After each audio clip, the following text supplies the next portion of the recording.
This is actually the first time or the second time I'm filming this video, because the first time mic kharab ho gaya. But I actually didn't even plan on making this video because there are already so many videos on this topic online. I thought, what more can I really contribute? But then this suddenly hit me, and I don't know if you've thought about this or not, but people in India or consumers in India are confused between a mid-range phone and a flagship, considering that the mid-range is more expensive than the flagship.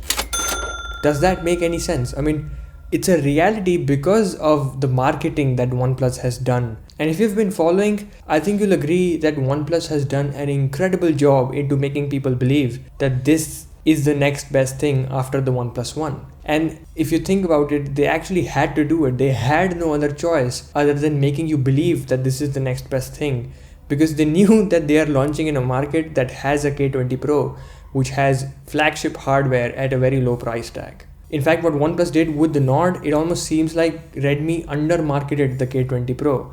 I actually bought the K20 Pro last year when it launched, and it had Snapdragon 855, a notchless display, a pop-up camera, but I wasn't excited for it. But when it comes to the Nord, I've been using this for more than a week now. I've had my SIM card in this for more than a week, and there's nothing fancy about this. Maybe apart from the blue color or the 90Hz refresh rate, there's nothing. It's a very ordinary phone, but every time I use it, I still get excited because of the hype, the kind of hype that is behind it.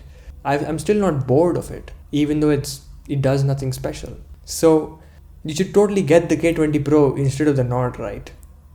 Well, only if you will be able to flash a custom ROM on it. Only if you will flash a custom ROM on it.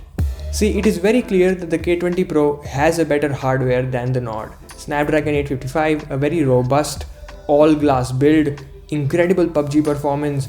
It's premium stuff. But the software, which is MIUI, is really bad. It feels like it has been made worse for the Indian market. And you can clearly see the difference when you're setting up the phone for the first time. You get an option of personalized ads, meaning advertisements according to your usage and interests. If you disable that, you still get ads, just more irrelevant ones. And once you're done setting up the phone, you find a lot of bloatware, some stuff that you might not even be able to delete. And that is just extremely disappointing, considering the K20 Pro is the flagship Redmi device. But it actually even gets worse in the budget phones, in the more affordable options that run MIUI, like the Poco X2. I actually got the Poco X2 recently for the camera comparison between the K20 Pro and the X2 itself. And I spent some time with the X2, and it has all kinds of pre-installed apps, which is just absolutely ugly. But when you set up a OnePlus device for the first time, even if it is a mid-range phone like the Nord, it's an extremely clean user interface. There are no ads, there are no unnecessary pre-installed apps. It feels like stock Android, even though it is actually a highly modified version of stock Android, but it's actually better than stock Android in terms of features and speed. And so this, at least for me, becomes the deciding factor when choosing a phone for both myself and my family. I would not want to buy my parents a K20 Pro or the Poco X2. I would simply get them the Nord because of its clean and no nonsense software, which is also very simple to use. Plus, considering the recent privacy issues that have been associated with a variety of apps that come pre-installed on every MIUI device, I think, irrespective of the price tag, I don't think I'll buy any Xiaomi, Redmi or Poco device at all. But at the end, that's just my opinion and recommendation. I think you can easily flash a custom ROM on your K20 Pro and live happily ever after. But for me personally, and I think for my family members, I think the OnePlus devices will be the only Chinese devices that I'll prefer.